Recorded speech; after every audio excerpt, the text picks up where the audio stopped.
Au dîner de répétition de ma cousine Marina, elle leva son verre, sourit comme si elle s'apprêtait à porter un toast, et dit. Dans chaque famille, il y a un raté. Dans la nôtre, c'est elle. Elle pointa son doigt droit sur moi. Les gens rirent. Je regardai autour de la table. Ces demoiselles d'honneur gloussèrent derrière leur flûte de champagne. Son fiancé, Todd, esquissa un sourire, comme si ce n'était qu'une plaisanterie sans conséquence. Même ma propre mère afficha un sourire crispé, comme si elle ne voulait pas paraître coincée en refusant de jouer le jeu.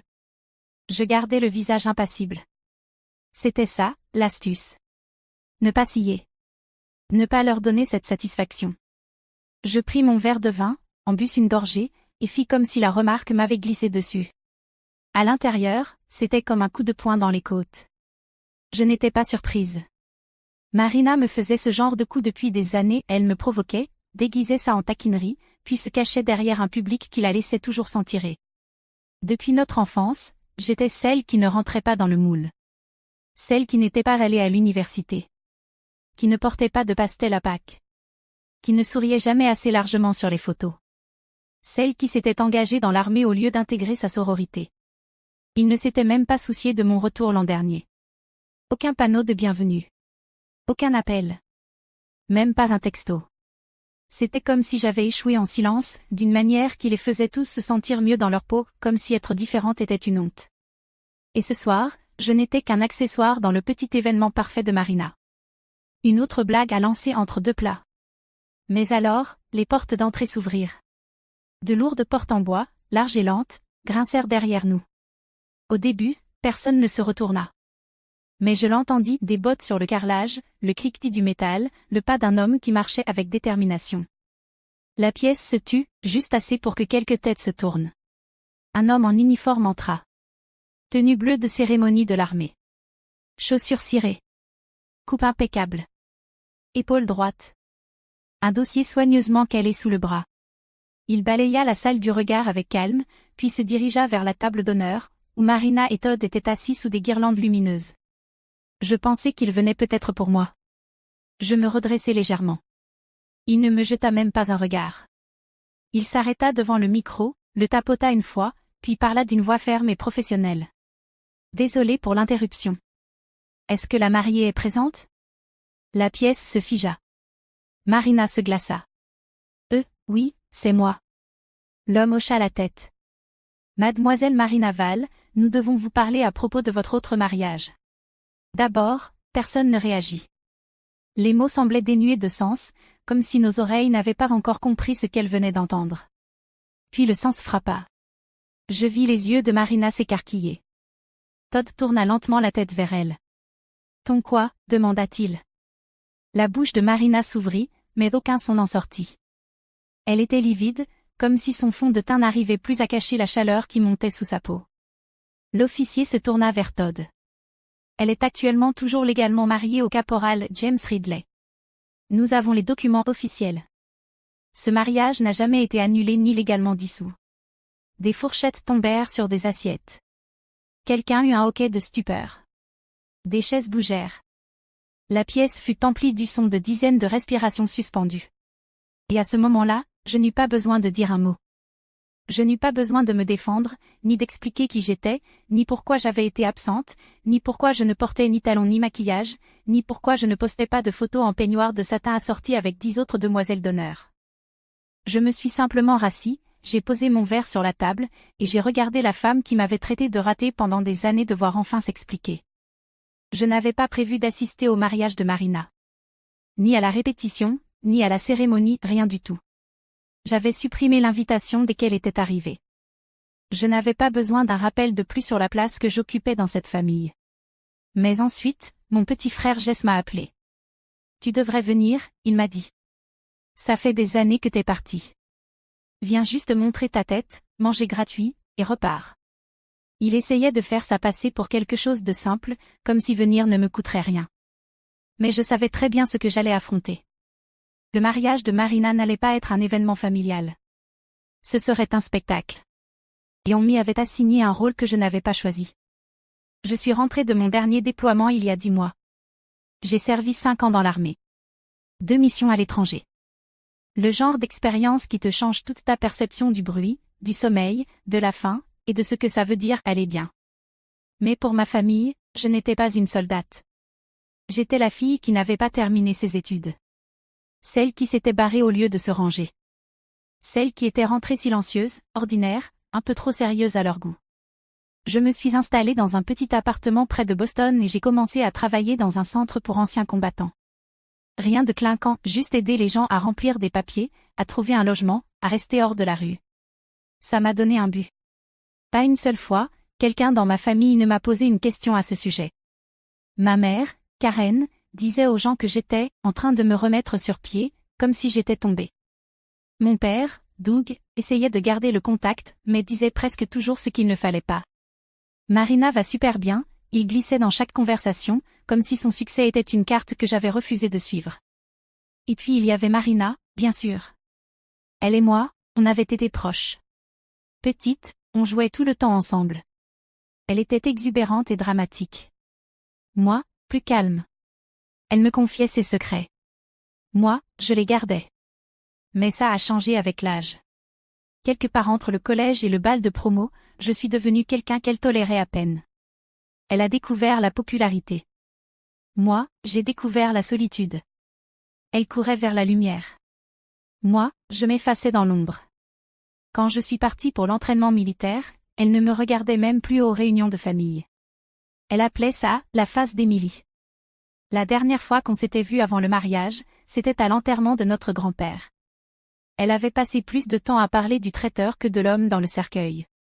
Alors quand Jess m'a demandé de venir au dîner de répétition, j'ai hésité. C'était mon seul frère, le seul à ne pas me traiter comme une étrangère dans ma propre famille. Il m'admirait quand on était enfant. Je crois que c'est encore le cas. Je lui devais au moins une soirée. Le dîner avait lieu dans un domaine au bord d'un lac, à environ 1 heure de notre ville natale. Des guirlandes lumineuses enroulées autour des arbres, des lanternes flottant sur l'eau, des tables alignées à la perfection avec des centres de table qui coûtaient sûrement plus que mon loyer. Je suis arrivée en robe noire. Simple. Repassée. Discrète. Cheveux détachés, pas de maquillage. Je ne voulais pas qu'on me remarque, juste être là, assez présente pour qu'on dise que je suis venue. À l'intérieur, Marina ressemblait à une couverture de magazine, cheveux ondulés, lèvres couleur vin rouge, une bague qui criait à l'attention même quand sa main ne bougeait pas. Elle était entourée de demoiselles d'honneur en rose poudré. Et Todd, son fiancé, était à côté d'elle comme un accessoire fier. Quand elle m'a vue, son sourire a changé, pas large, pas chaleureux, juste assez pour que le photographe ne capte rien d'anormal. Elle est venue vers moi, m'a serré dans ses bras comme si on était amis. Émilie, waouh, je n'arrive pas à croire que t'es venue. J'ai dit à tout le monde que t'étais sûrement trop occupée à escalader des montagnes ou, je sais pas, réparer des chars. Je travaille dans un centre pour vétérans, j'ai dit. Elle a cligné des yeux comme si je venais de parler une autre langue. Oh. C'est sympa. Elle s'est tournée pour me présenter à Todd. Il m'a serré la main et m'a souri comme on sourit au serveur ou au chauffeur Uber amical, mais creux. Je me suis assise à une table près de mes parents. Ma mère m'a accueillie d'un « Tu as l'air fatiguée, ma chérie ». Mon père m'a fait un signe de tête ferme, puis s'est mis à parler de taxes foncières avec l'homme à côté. J'étais à côté de Jess, qui s'est penchée vers moi pour chuchoter. « Tu gères bien. Respire. » Je n'avais pas envie d'être là. Mais j'y étais. J'étais venue. Je pensais que ce serait suffisant. Je ne le savais pas encore, mais ce soir-là serait la dernière fois que ma famille verrait Marina comme avant, et la première fois qu'elle me verrait vraiment. Le dîner a commencé comme tous les autres événements familiaux, lisse en surface et tendu en dessous. Des serveurs flottaient entre les tables avec des plateaux de vin et d'amuse-bouche. La voix de Marina dominait la musique douce pendant qu'elle riait trop fort aux histoires de ses amis. Son fiancé, Todd, restait près d'elle, hochant la tête comme s'il comprenait toujours la blague, même quand il n'écoutait pas. J'étais assise entre Jess et un cousin que je n'avais pas vu depuis le collège. Il parlait de bourse. J'hochais la tête poliment. Mes yeux revenaient sans cesse vers Marina. Elle jouait son rôle comme toujours, rendant tout ce qu'elle faisait facile et gracieux. Les gens se penchaient quand elle parlait, riaient plus fort que nécessaire, et souriaient trop longtemps après la fin de ses plaisanteries. Quand les discours ont commencé, son père, mon oncle Henry, a été le premier à se lever. Il a remercié tout le monde, accueilli la famille de Todd avec une blague sur la phase « Brizia » et porter un toast à l'avenir du couple. Rire. Verre qui s'entrechoque. Puis la demoiselle d'honneur de Marina a parlé. Puis un des frères de Todd, gentil, ennuyeux, prévisible. Puis Marina s'est levée. Elle n'a pas attendu les applaudissements ni l'attention. Elle les avait déjà.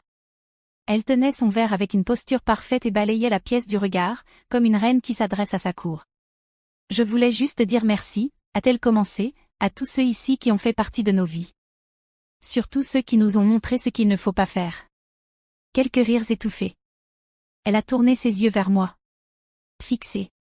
Dans chaque famille, il y a toujours une personne, non, dit-elle, ton léger, moqueur. Celle qui n'a jamais vraiment trouvé sa voie. Qui sait toujours pas qui elle est. Dans notre cas, eh bien, elle est juste là. Elle a levé le doigt. M'a désigné. Pour de vrai. Le rire a déferlé dans la salle comme une vague. Léger d'abord, puis plus fort, le genre de rire qui enfle parce que personne ne veut être celui qui reste silencieux. Je me suis figée. Mes joues ont chauffé, pas de honte, mais de retenue. J'ai fixé droit devant moi. Mâchoire serrée. Respiration contrôlée. Todd souriait, hochait la tête. Chaque famille en a besoin d'un, a-t-il ajouté en riant. Ça met de l'ambiance. Encore plus de rire. Ma mère a ri elle aussi, un rire aigu et mal à l'aise, comme si elle essayait d'effacer le malaise. Mon père baissa les yeux vers sa serviette. Jess ne rit pas. Il marmonna quelque chose que je ne compris pas. Ma gorge se serra, mais je ne dis rien. Je ne bougeais pas. Je gardais simplement les yeux fixés sur mon verre d'eau, observant les gouttelettes de condensation perler et glisser le long du verre. J'avais affronté pire. J'avais marché sous une chaleur capable de brûler la peau. J'avais dormi avec mes bottes, à côté de gens qui ne se réveilleraient peut-être pas. Mais ce soir-là, dans cette pièce parfaitement décorée, entourée de parents et d'étrangers prétendant me connaître, je me sentis complètement seule. Les rires s'éteignirent. Marina reprit son discours, feignant que la blague n'avait pas d'importance. Mais elle en avait. Elle l'avait pensé. Elle voulait que tout le monde rie à mes dépens, parce que cela la faisait briller davantage. J'ai pensé me lever. J'ai pensé franchir la porte d'entrée et ne jamais me retourner. Mais quelque chose en moi refusait de la laisser gagner comme ça. Je suis restée. Quelques minutes plus tard, le dernier toast prit fin. Le dessert était en train d'être servi quand les portes au fond de la salle s'ouvrirent. Au début, personne ne remarqua. La musique avait repris. Le tintement des fourchettes sur les assiettes de gâteaux remplissait l'air.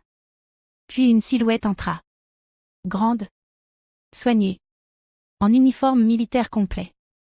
Sa seule présence modifia l'atmosphère.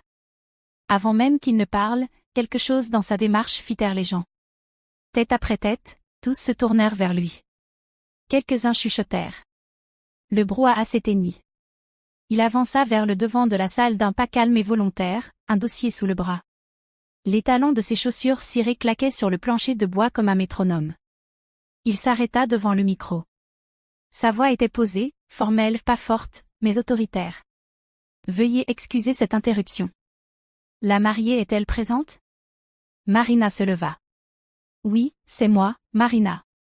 J'ai besoin de vous parler, dit-il, concernant votre autre mariage. La pièce fut plongée dans un silence si profond qu'il semblait palpable, comme un vide. Todd tourna lentement la tête vers elle. De quoi il parle? Marina ne répondit pas. Ses lèvres s'ouvrirent, mais aucun son n'en sortit. L'officier ne broncha pas. Mademoiselle Marina Val, vous êtes toujours légalement mariée au caporal James Ridley. Ce mariage n'a pas été dissous légalement. Nous avons les documents dans nos fichiers. J'ai reçu l'ordre de vous en informer dans le cadre d'une enquête formelle. Les gens fixaient la scène. Les parents de Todd murmuraient à présent. Ma mère avait la main sur la bouche. Mon père était figé, les yeux écarquillés. L'expression de Marina se fissura. Le masque tomba. Elle regarda autour d'elle comme si elle cherchait une réplique, une sortie, une explication. Mais le mal était déjà fait. Je baissai les yeux vers mon assiette. Je n'avais pas touché à mon dessert. Mon estomac était creux et dur. Elle avait tenté de m'humilier. Tenté de me remettre à ma place. Et maintenant, son monde parfait s'effondrait devant tout le monde. La pièce était tombée dans un silence total, un silence qu'on n'oublie pas. Pas un blanc ou une pause gênée, mais un silence qui engloutit l'espace. Les gens se regardaient, mais personne ne savait quoi dire. Les paroles de l'officier restaient suspendues dans l'air. Marina était toujours debout à la table d'honneur. Elle ressemblait à une statue. Ses doigts étaient crispés sur le bord de sa chaise. Sa poitrine se soulevait et s'abaissait rapidement, mais elle ne prononça pas un mot. Todd la fixait comme s'il ne la connaissait plus. Ses parents avaient l'air embarrassés, peut-être en colère, ou peut-être les deux. Une des demoiselles d'honneur chuchota quelque chose qui fit l'autre se couvrir la bouche. Je ne bougeais pas. Je n'en avais pas besoin. Pour une fois, ce n'était pas moi qu'on scrutait. Je n'avais rien à expliquer. J'étais venue discrètement, j'avais mangé, je m'étais tenue à ma place. J'étais venue. C'est tout. Et soudain, c'était largement suffisant. L'officier tendit à Marina une enveloppe brune. Voici une copie du certificat de mariage, dit-il. Vous l'avez signé il y a 2 ans dans le comté d'El Paso. Tant que cela n'a pas été formellement résolu, vous êtes légalement marié aux yeux du gouvernement fédéral. Cela peut avoir des conséquences juridiques pour votre cérémonie actuelle. Marina prit le dossier d'une main tremblante sans dire un mot. Elle ne pouvait regarder personne. Ses lèvres se serrèrent en une ligne dure alors que les larmes montaient, mais elle les retint. Todd parla enfin. C'est vrai? Elle ne répondit toujours pas. Je t'ai posé une question, dit-il, plus fort cette fois. C'est vrai, Marina? J'ai oublié, murmura-t-elle. Tu as oublié que tu étais mariée? Ce n'était pas réel, dit-elle, la voix brisée. C'était pour l'assurance. Ils partaient en mission. On n'a jamais vécu ensemble. Ça ne voulait rien dire. Todd ne répondit pas tout de suite. Il baissa simplement les yeux. Puis il se détourna de la table, passa devant les invités, devant le photographe qui avait cessé de prendre des photos. Il ne claqua pas la porte. Il disparut simplement derrière elle. Marina resta là, seule. L'officier inclina poliment la tête et ressortit par où il était venu. Une fois parti, les gens recommencèrent à bouger, à chuchoter, à regarder autour d'eux, à se lever pour débarrasser leurs assiettes ou faire un détour maladroit vers le bar. Je restai assise longtemps. Puis je croisai le regard de Jess. « Ça va ?» demanda-t-il doucement. « Oui. »« Tu savais pour ça ?» Je secouai la tête. « Non. Je ne l'aurais pas gardé pour moi si j'avais su. » Il hocha la tête, toujours les yeux fixés sur Marina. On dirait qu'elle a enfin dépassé les bornes. J'aurais pu me lever, dire quelque chose. Demander si on pensait encore que j'étais l'échec de la famille, si ça comptait parmi les choix de vie irréprochables de Marina. Mais je ne le fis pas. Je ne me sentais pas triomphante. Je n'avais pas besoin d'en rajouter. La vérité s'était imposée toute seule. Je n'avais rien eu à faire. À la place, je me levai lentement, enfilai ma veste, et regardai la porte. Puis je me tournai vers ma mère. Elle avait l'air abasourdie, toujours assise, un verre de vin à moitié plein à la main. « Je m'en vais, dis-je. » Elle cligna des yeux et leva les yeux vers moi. « Émilie, ça va? » « Oui. » Mon père se leva lui aussi. « Tu ne veux pas de dessert? » ?»« Non. » Je me tournai vers Jess. « Tu restes encore un peu? Tu veux que je te ramène? J'ai ma voiture. »« Envoie-moi un message quand tu rentres, » dit-il. Il me prit brièvement dans ses bras. En passant devant la table d'honneur, j'aperçus Marina affaissée sur sa chaise, fixant les papiers dans ses mains. Personne ne lui parlait. Pour une fois, elle n'était pas le centre de l'attention. Elle n'était qu'une personne parmi d'autres, qui avait fait un choix et devait maintenant en affronter les conséquences. Et pour la première fois depuis des années, ce n'était pas de moi qu'on chuchotait. Je n'étais pas invisible. Je n'étais pas la cible d'une moquerie. J'étais simplement une femme qui avait servi, qui était rentrée chez elle, et qui avait gardé son intégrité. Une femme qui avait survécu à bien plus que ce que quiconque dans cette pièce pouvait imaginer. Je ne claquai pas la porte non plus. Je sortis calmement, posée, stable, et indifférente. Et pour la première fois depuis longtemps, j'avais le sentiment de ne plus rien avoir à prouver. Je marchai jusqu'à ma voiture sous un ciel sombre parsemé d'étoiles froides. Le vent venant du lac cinglait mes bras alors que je déverrouillais la portière et m'installais à la place du conducteur. Je restai là, les mains sur le volant, respirant profondément. Je n'étais pas en colère. Je n'étais même pas surprise. J'étais simplement remplie d'une chose que je n'avais pas ressentie depuis longtemps. Ce n'était ni de la joie, ni de la revanche, c'était de la clarté. À l'intérieur de ce lieu illuminé, Le monde parfait de ma cousine venait de se fissurer. Elle s'était moquée de moi devant toute la famille. Et 5 minutes plus tard, son propre secret avait été révélé d'une manière qu'elle ne pouvait ni maquiller ni justifier. Mais il ne s'agissait pas de karma, ni de justice. Il s'agissait d'un changement que je ressentais en moi. Une ligne enfin tracée. Un fardeau enfin déposé. Mon téléphone vibra dans le porte-gobelet. C'était Jess. Jess, tu vas bien? Moi, oui. Et toi? Jess, Marina est partie en pleurant. Todd est parti. Tout le monde fait semblant que rien ne s'est passé. Je souris pour moi-même, un sourire amer mais calme. Ça, c'était bien notre famille. Balayer le désordre sous le tapis et continuer à sourire pour la photo. Moi, rentre chez toi. Tu ne leur dois rien. Je démarrai la voiture et m'engageai sur la route, les phares découpant les arbres. En conduisant, je repensais à tout ce qui avait mené à cette soirée, les années à entendre que je valais moins. Les regards. Les blagues. Le fait que mes parents ne m'aient jamais défendu. Le fait que Marina n'ait jamais manqué une occasion de faire de moi un symbole d'échec, juste pour se sentir supérieure. Et pourtant, je n'avais jamais essayé de la surpasser. Je n'avais jamais révélé ses secrets ni descendu à son niveau. J'avais simplement continué. Continué à vivre ma vie avec une dignité silencieuse, même quand personne ne la voyait. Le lendemain matin, j'eus un appel de mon père. Je ne répondis pas. Puis il m'envoya un message. Papa, on peut parler? J'attendis quelques heures avant de le rappeler. Sa voix était lasse. Tu vas bien? Tu as entendu ce qui s'est passé? J'y étais, dis-je. J'ai tout vu. Elle ne le pensait pas, dit-il. Si, elle le pensait. Elle l'a toujours pensé. Il resta silencieux. Puis il soupira. Je suis désolé que tu aies été entraîné là-dedans. Je n'ai pas été entraîné. J'ai été ciblé. Un autre silence. Plus long, cette fois.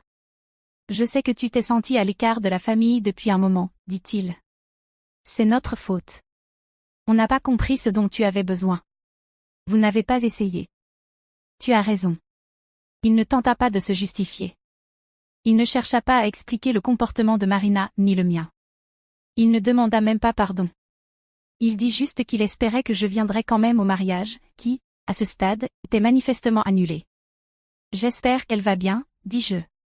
Et je le pensais vraiment. Je ne haïssais pas Marina. Je la plaignais. Toute sa vie avait été une performance, une tentative de contrôle du récit. Elle avait passé tant de temps à vouloir paraître parfaite qu'elle en avait oublié comment être honnête. Une semaine plus tard, je reçus une lettre par la poste. Manuscrite. Sans adresse de retour mais l'écriture m'était familière. Émilie. Je ne sais pas quoi dire, à part que tu ne méritais pas ce que je t'ai fait.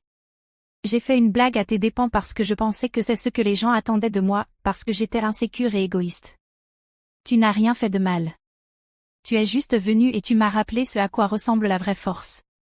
Je suis désolée. Marina. Je ne lui ai pas répondu. Certaines excuses n'ont pas besoin de réponse. Parfois, le silence qui suffit. À la place, j'ai épinglé la lettre sur mon frigo avec un aimant en forme de plaque militaire. Un rappel non pas de la douleur, mais de la vérité enfin révélée.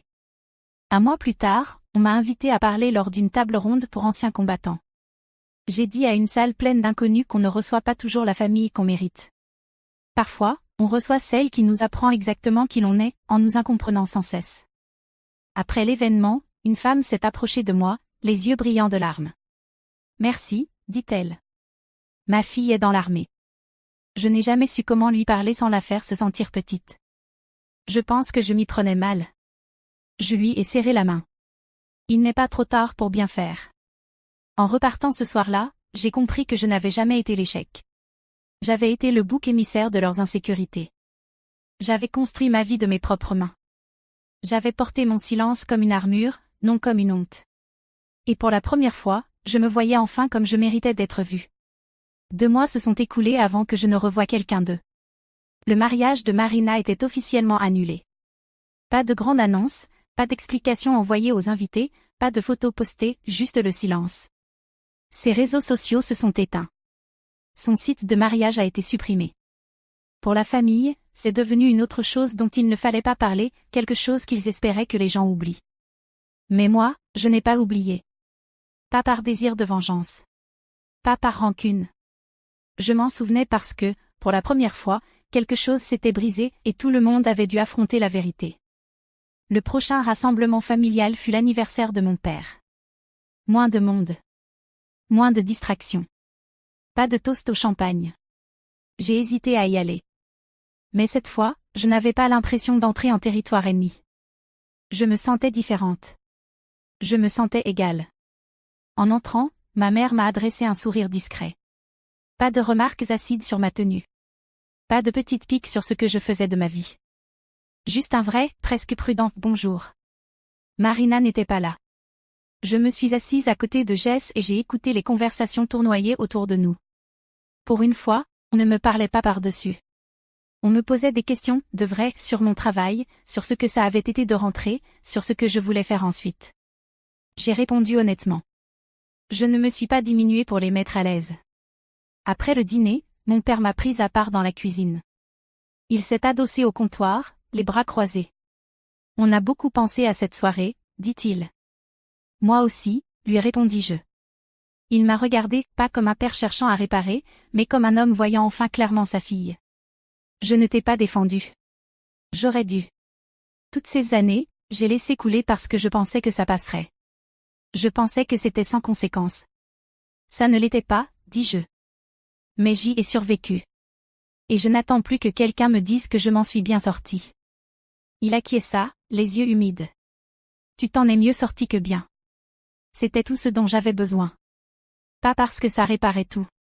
Mais parce que ça me disait que je n'avais plus à me battre pour être vue. Il avait enfin ouvert les yeux. Je n'ai jamais revu Marina, pas en personne. J'ai entendu dire qu'elle avait emménagé chez une amie dans le sud de l'État et qu'elle travaillait comme organisatrice d'événements indépendante. La famille n'en disait pas grand-chose, et je ne posais pas de questions. Son histoire n'était plus la mienne à poursuivre. Mais parfois, je repense à cette nuit. À la façon dont toute la pièce avait ri quand elle m'avait traité d'échec, et à la façon dont tout s'était figé quand son mensonge avait éclaté. Pas pour revivre le moment, mais parce que cela me rappelait une chose importante. Il y a des gens dans ce monde qui feront tout pour vous définir par votre pire jour, votre moment le plus difficile, votre période la plus silencieuse. Ils vous démoliront pour se sentir plus entier. Et si vous les laissez faire, ils écriront votre histoire sans votre consentement. Mais le silence n'est pas une faiblesse. Parfois, le silence est une force. Parfois, c'est la chose la plus bruyante dans la pièce. Cette nuit-là, je ne me suis pas défendue. Je n'ai pas riposté. Je n'en avais pas besoin. La vérité l'a fait pour moi. On dit toujours que le sang est plus épais que l'eau, mais on oublie la suite. Le sang du pacte est plus épais que l'eau du ventre. Cela signifie que la famille qu'on choisit, ceux avec qui on saigne, comptent parfois plus que ceux dans lesquels on est né. Ma famille ne savait pas quoi faire de moi parce que je ne rentrais pas dans le moule. Mais j'ai cessé d'essayer d'y entrer. J'ai commencé à construire une vie qui ne dépendait plus de leur approbation. Je l'ai bâtie avec service, avec intégrité, avec courage. Et au final, je n'ai pas eu besoin de devenir quelqu'un d'autre pour être digne. J'ai juste cessé de me rétrécir pour ceux qui refusaient de me voir. Quand j'entre dans une pièce, je n'espère plus leur respect, je l'attends. Et quand quelqu'un me traite d'échec, je souris, parce que je sais mieux que ça. Si cette histoire a résonné en vous, si vous vous êtes déjà senti ignoré, sous-estimé, ou réduit au silence. J'espère qu'elle vous a rappelé que votre valeur ne dépend pas du regard des autres. Elle se définit par la façon dont vous vous tenez quand personne n'applaudit. Vous n'avez pas à prouver votre valeur à ceux qui refusent de la voir. Tenez-vous droit malgré tout. La force tranquille parle plus fort quand le monde vous attend petit. Si cette histoire vous a touché, mettez un like à la vidéo. Partagez-la avec quelqu'un qui a besoin de l'entendre. Et dites-moi ce que vous en pensez dans les commentaires. Avez-vous déjà été le mouton noir de votre propre famille? Je lis chacun d'eux. Et si vous voulez d'autres histoires vraies comme celle-ci, sur la vérité, la résilience et la rédemption, abonnez-vous à la chaîne et activez la cloche pour ne rien manquer. Merci d'avoir regardé. Restez fort, restez ancrés, et écrivez votre propre histoire.